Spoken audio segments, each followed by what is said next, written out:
Hello, everyone. My name is Daryl. I'm from Indonesia, and we are really excited to share to you guys our journey with asthma and BMRCOG because we've recently found out that we passed our MRCOG Part 3 exam this February. So, my group mates will also like to introduce themselves, please. Okay, so my name is Huda. I'm from Pakistan. Did my training from Pakistan recently. As Daryl mentioned, got done with MRCOG thankfully. So I would like Razan to introduce herself so that we can go on with our experience with the MRCOG and the MRCOG exam. Hello everyone, I'm Razan Abu Khayzaran. I live in Palestine, and I did all my training in obstetric and gynecology here in Palestine. And I think what was really special, and I think why was this exam a real challenge to me, and I think this was the same for Daryl. That here in Palestine, I didn't know anyone who applied for the exam who only did clinical training here in Palestine. But thanks to BMRCOG and thanks to ASMA, we made it and we passed from the first attempt. Yeah. That's actually the biggest challenge for all the people who are not living in UK and they have to give the UK based exam. Yeah. So Daryl, would you like to tell your story about how it all started and how it goes? Yeah, thank you, Huda. So as I've always said in our group practices, that it was with God's guidance and with great luck that I stumbled upon BMRCOG after I got a slot for the exam. So as you guys know that preparing and getting a seat for the exam is extremely difficult. And only after did I book a seat for the exam, I started to find any courses.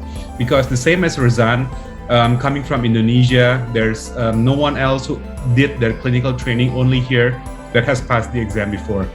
I do have a senior, but then she moved to the UK and worked to the UK and got her MRCOG over there. But having only the clinical practice here, and only with the Indonesian guidelines, it gives me a lot of pressure and anxiety as well. And I only had 2.5 months to prepare because I booked in December for the February exam. So the whole experience was really, really eye-opening.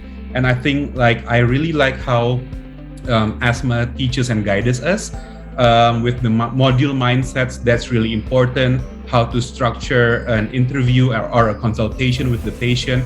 That really puts everything into perspective. Maybe you guys can add on it later, but I always, now only after passing the exam, I do realize that it's not about the disease or the topic, but it's like the whole 5 domains, how you cover each of those in the consultation. And I think me and Razan, we've subscribed to a lot of asthma's courses and we're the audiobook junkies. So everything that asthma suggested us to look into was really helpful in our practice.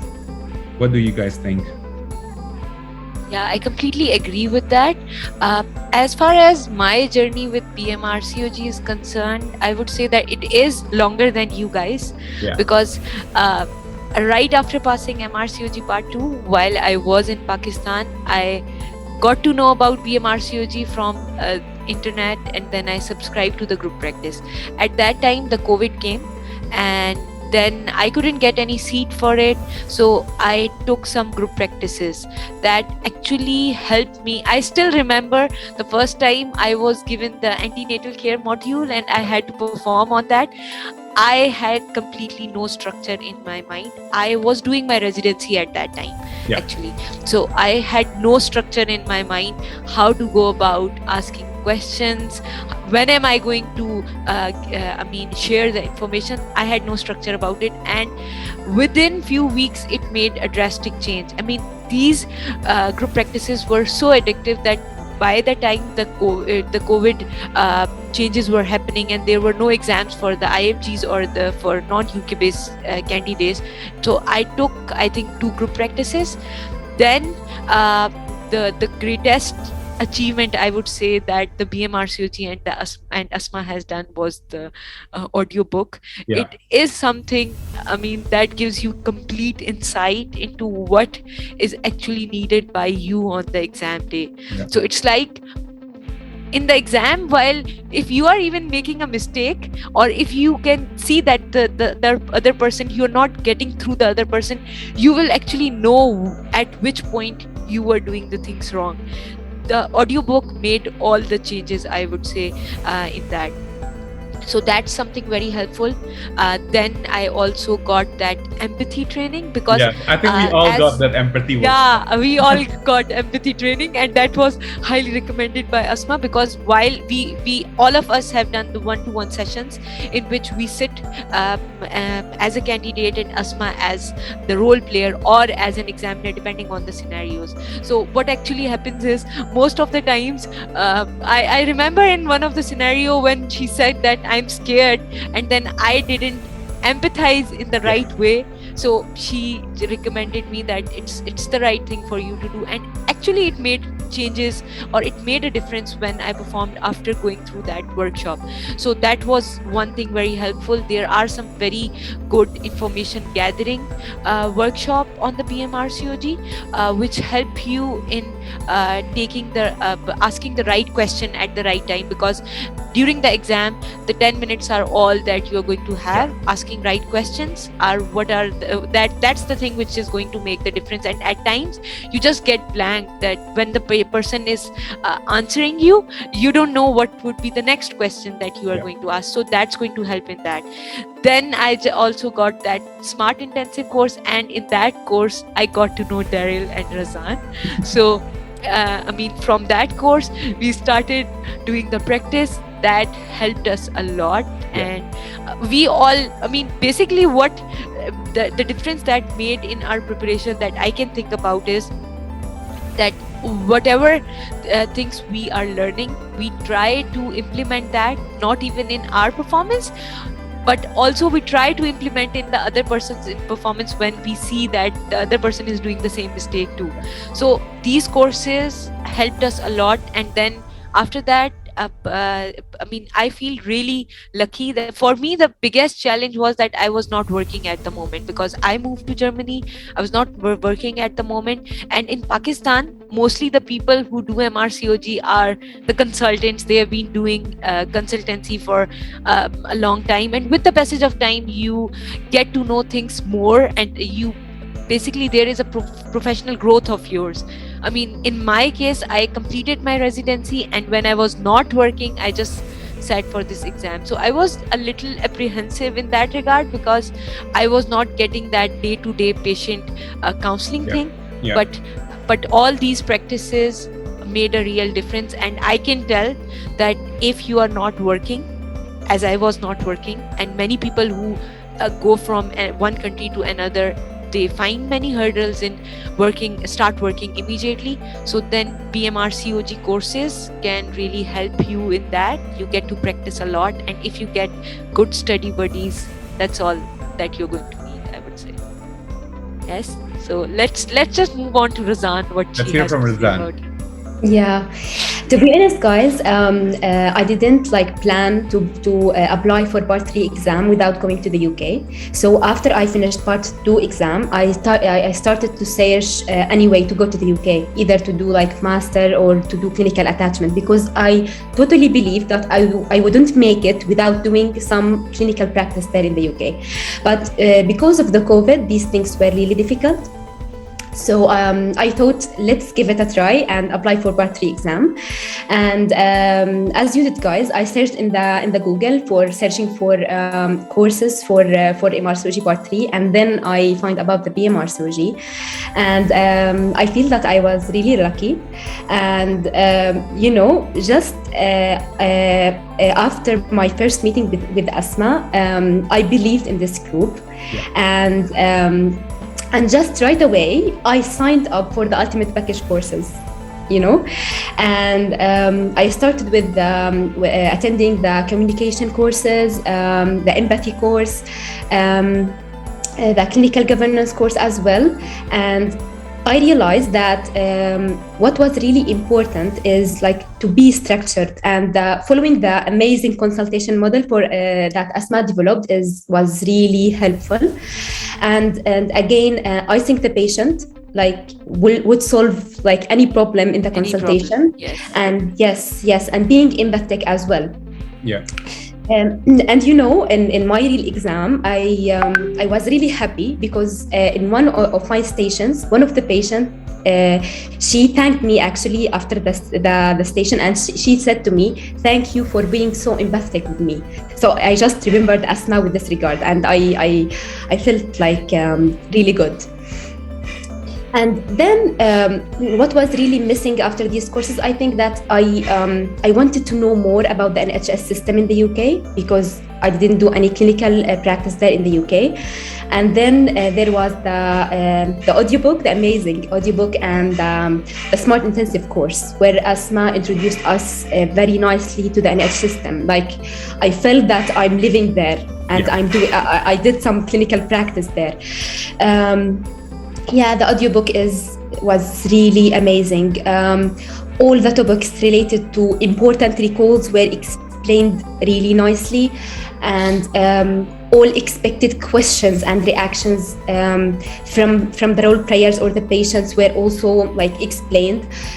So in the real exam, I didn't feel that there was anything new to me. Like, I was prepared for everything. And then finally, the practice. I think the practice is really important to pass MRCOG, and I feel very lucky to know you guys through PMRCOG as well. And yes, and we did like practice in one-to-one sessions as well. They were really helpful.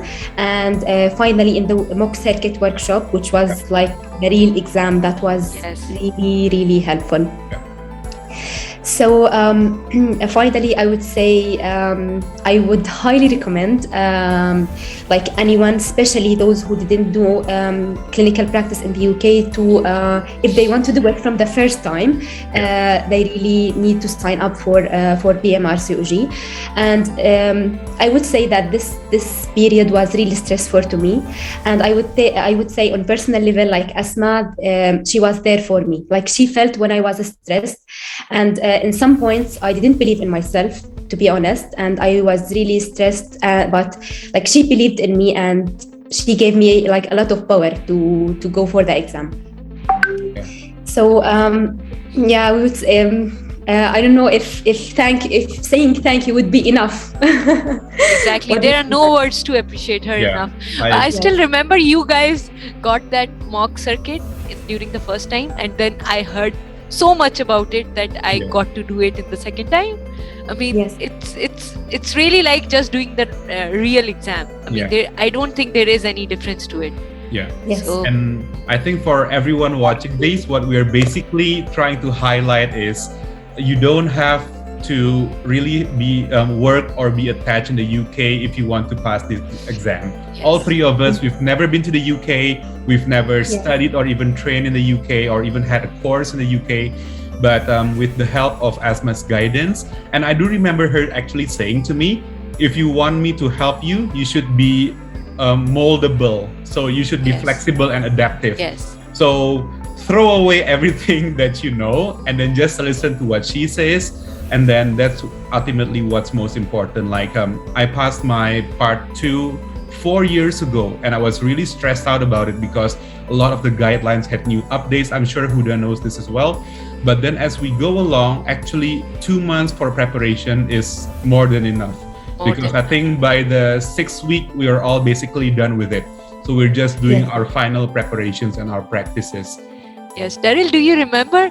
I mean, at times we just had that urge just to open all the books and go back all the guidelines, and then we just remember Asma tells us, no, you don't need to go there. You have to follow the mindset. And I just want to mention one thing, that we all had taken that RCOG final workshop, preparation course, final preparation workshop. And in that workshop, when we were working with, or when we were listening to the other candidates, the other non-UK based candidates, and when we were seeing how things get messed up, at that point we were realizing that where is the point, what Asma wanted us to do, and what are we doing right, that's why these things are not happening. So that was actually an eye-opener. When that workshop ended, I mean, I texted Asma and I said that thank you very much for all those module mindsets. That's all that's going to make difference in the exam, I would say. I agree. So Razan, you want to add something else? I think we all are going to recommend that everyone should take this course. Yes. If you are not in UK, if you are fresh graduates, no experience in gynae, even if not working at the moment, I think in all those situations, this is something that's going to make a difference for you. Yes, definitely. Oh, who's going to sum it? Okay, Razan, please sum this up. Yes. So thank you BMRCOG, and thank you Asma, and best of luck to all who's planning to apply for MRCOG Part 3. Best of luck, and this is the good luck charm from Asma that I finally graduated. Yes. So I think that would be all from us. I mean, the best advice would be to follow Asma's advice if you pass the exam, want to pass the exam in the first attempt, I would say. So thank you everyone at BMRCOG, and especially our amazing mentor Asma. And we really hope to meet you in person for the convocation in the UK. Hopefully, yes. Yeah. Okay. And have that picture of ours with our mentor. Yes. And our pictures will be up on the website. Okay, Asma? Yes. You bet. Bye. Bye. Bye. Bye.